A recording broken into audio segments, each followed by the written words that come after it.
Basically, you start with a metric space.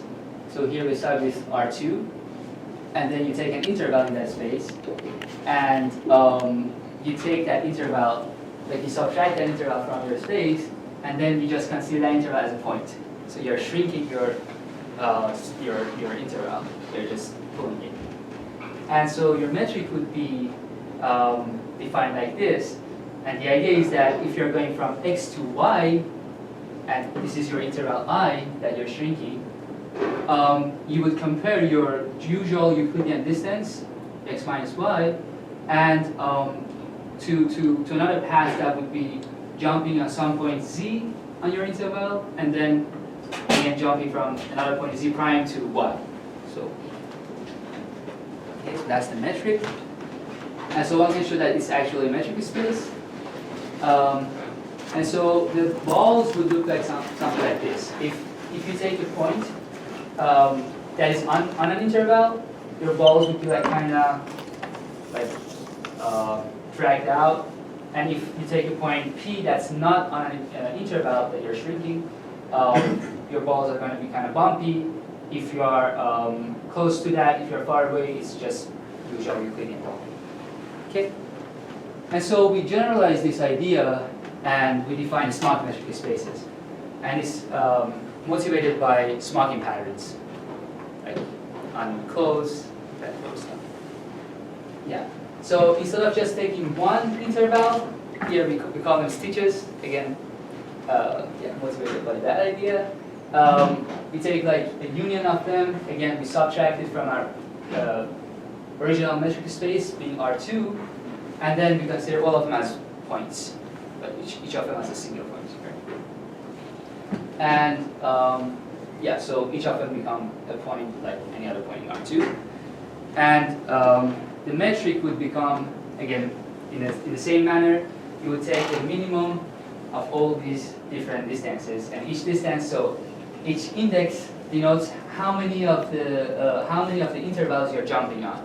So if for D0 you are jumping on 0 intervals, meaning that the Euclidean distance, for 1 you're jumping on 1 interval, etc. And so, for example, for this smocking pattern, which are just like this, if you want to go from this point to this point, you would follow this path, and you can check that this is actually the shortest path. And similarly for this one, so sometimes you jump on an interval, sometimes you don't.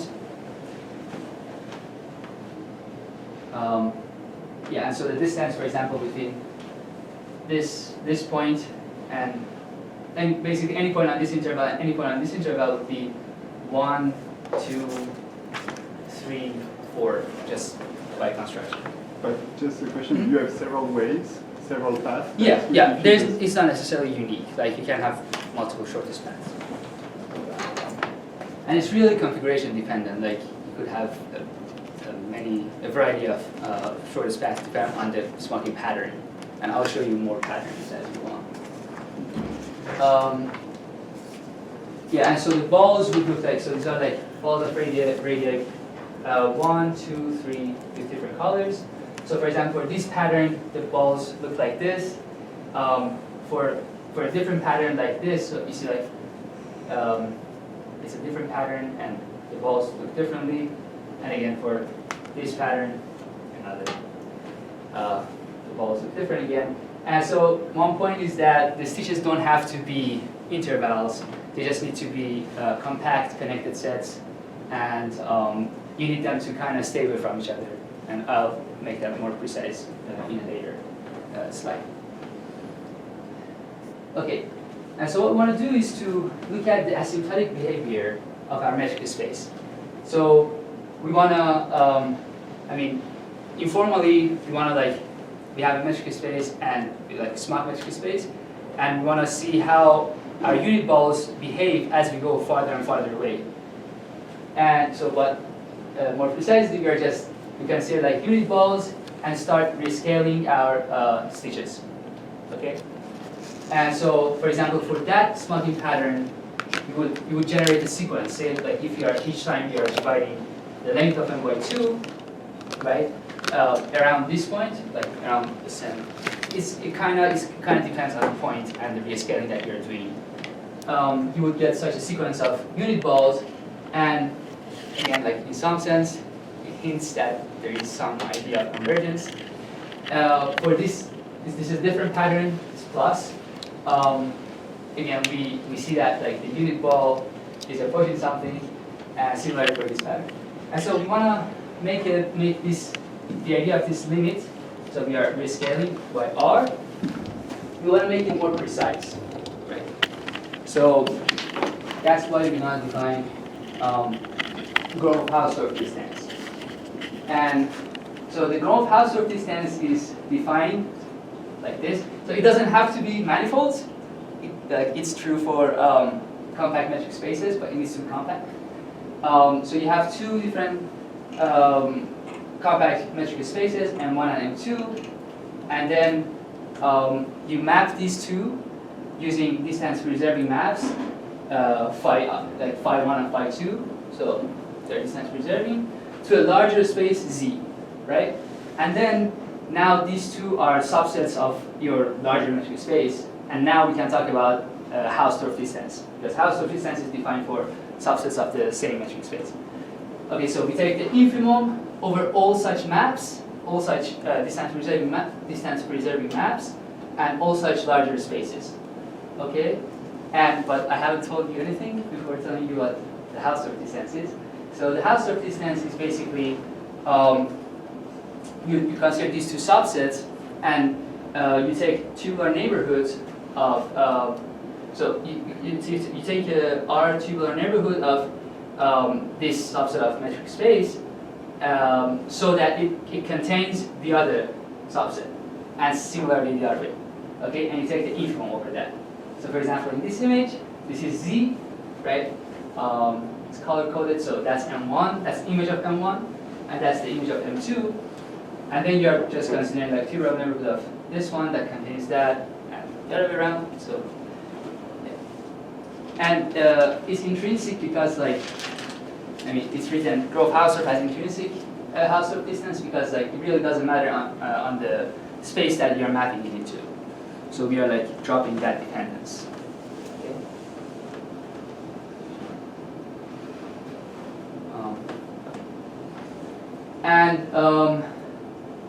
So we can define Gromov-Hausdorff limits using this Gromov-Hausdorff distance of metric spaces.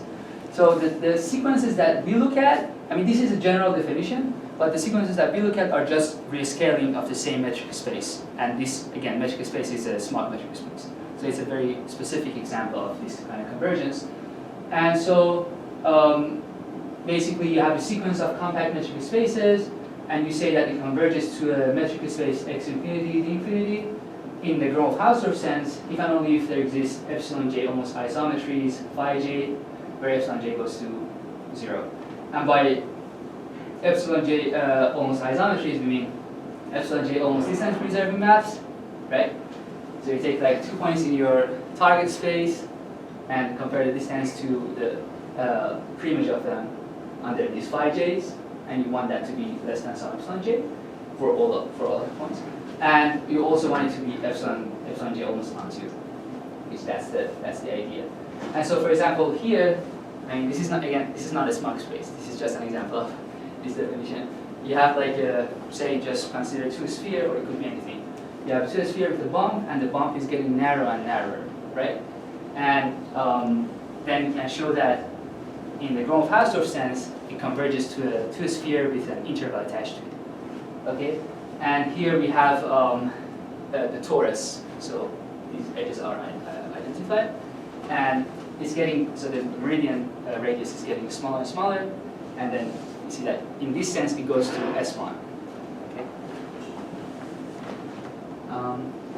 There are other, yeah, so I'll skip this. And there's another way of defining Gromov-Hausdorff distance using correspondences. And so these different ways are equivalent, but some of them are useful for some proofs, some of them are useful for other proofs.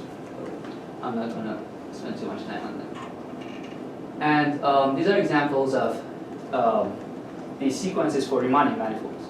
So you could have, again, say two sphere, but like what it converges to could be like a conical singularity. And there are other examples as well. So you could have, say, some, say it's like a genus, and then you can have more genus, and you could go to evolutionological type. And this is another example, but in this example, it's actually not converging in terms of Gromov-Hausdorff. So there are some sequences that it doesn't really make sense to talk about Gromov-Hausdorff convergence, and there is a generalization of this done by the advisor that we had, Professor Sormani and Wenger, called Swift convergence, and that uses a lot of like geometric measure theory kind of stuff. And if you have time, I can talk about that a little bit. Just a question, what is N of R? Yeah, so that's basically, so the idea here is that we are adding more and more spikes, right? And so when you consider, like, when you compare this one to that one, like the limit space would have a lot of these spikes. So it can get arbitrarily So N of far R is from the number of spikes. Yes, yes. Okay, and so here we define a tangent line infinity. It's basically, so you have an unbounded metric space. So we were talking about compact metric spaces, but now we move to unbounded ones. But you consider like balls in these spaces to deal with that. Okay, and so if for any a ball of any radius, so that r is the radius of the ball, we can show that the sequence of rescaled balls converge in Gromov-Hausdorff or some Sormani-Wenger intrinsic flat, the other sense that I haven't explained, but yeah, it doesn't matter, to a ball with a limit, right? So you are considering like balls around the point of radius r, and rj is a rescaling, okay? As you see, we are rescaling our metric. And it converges to this ball. So here, like, that's your, this is like exactly equivalent to that picture yeah. So different colors on that picture corresponds to different radii of balls here. Like, this is one color, that's another color, you see, it's getting, okay? Yeah, so it converges to that conical shape. And that's why, like, that's the idea of tangent cone. And yeah, and not all metric spaces have tangent cones at infinity, and even when they do exist, they do not need to be unique or conical. So there are like a wide variety of examples. That's one of the motivations that people like study different types of convergences. Okay, and so this turns out to be, as I said, like we saw that these sequences were converging in some sense, and Gromov-Hausdorff is a good sense of talking about these convergences. So again, we are back at that intuitive picture. We consider balls of various radii, rescalings of them, convergence. And in this sense, we can show that it actually goes to just R2 with a taxi metric, right? And for this one, it's actually it's quite hard to see what kind of ball it's converging to, but we did actually like a computer simulation, and when you look at like very large numbers, you see that it's actually going to the octagonal unit ball. And I mean, of course, you can show that. And this one, even though being a different pattern than that, the unit ball is the same thing. So it's kind of difficult to predict what kind of ball you'll have just when you're given a pattern. And so the way that we prove these convergences, these Gromov-Hausdorff convergences, is using this theorem that basically says you have n-dimensional. So I was only talking about two-dimensional in my examples, but this is correct for n-dimensional cases. And so we have n-dimensional Smocked space xd, whose stitches are compact connected sets in the end. So that's the criteria that I talked about in the beginning. And there is a positive separation factor, meaning that they stay away from each other uniformly. They don't get closer and closer to each other. That's the idea. So it's different points of different intervals, and you want that to be a positive value. And and if we find the norm, I mean, this is really the the difficult part of the theorem, to find a norm that approximates your metric uniformly. Okay, then your Smocked metric space has a unique Gromov-Hausdorff tangent current infinity, which is a norm space. And the norm space is just Rn with the metric inherited from that norm. Okay, and again, usually this doesn't happen, but that's what's going to go on.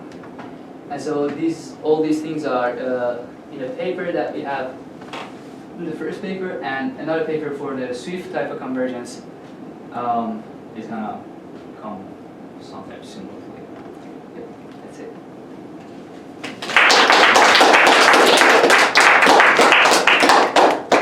So is it difficult to find the approximating norm capital F?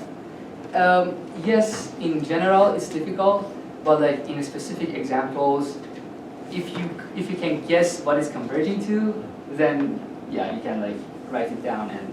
So you can do simulations and have a guess. Yeah, that would be very helpful. Yeah. And then you can prove it once you have it. Exactly. Yeah. So it can get kind of tricky, like proving these inequalities. Yeah. But once you kind of prove that it's the one, it usually turns out to be correct. These Smocked spaces seem sort of contrived. Are there any applications? Yes. So there is a there is a thing called like a sewing Riemannian manifold. So you consider like a Riemannian manifold, and then you connect. Say you take two different points on the Riemannian manifold, and then you consider like some balls around them, and then you connect these two balls using some specific tubes. I think they're called Gromov-Hausdorff tubes. So, and then there are like some conditions on the sectional curvature. Yeah, it's used for like that type of theory. But yeah, I don't know if that answers your question. That's fine. Is there some kind of understanding of the correspondence between the stitch pattern and the norm that you have? And what? The norm that you have in the limit? Oh. Like Not really. I mean, it's a very good. Yeah, it's a very good question, and like we thought about it a lot, but we came up with some conjectures, but they didn't work. So no, we don't know really. Not even in simpler cases, like if all the stitches were parallel, for example. Yeah. So exactly. I mean, yeah, that's a very interesting example because so for example for this pattern, just very simple, right? The unit ball that it converges to is like an infinite gun that looks like an ellipse. So it's like something like this, and then it gets smaller as it gets to it's and the same at the symmetry. Yeah, it's very unexpected. Yeah, but one of my teammates is working on like how we can embed these kind of patterns in a given, say, for example, you have this pattern, right? So this pattern has the initial pattern in it. How could you, but for this one, I mean, it was just a diamond norm, right? So how could you like get from that to here? Like they're working on that, but I don't think that they have gotten to any conclusions yet. Yeah. Any other questions? Thank you.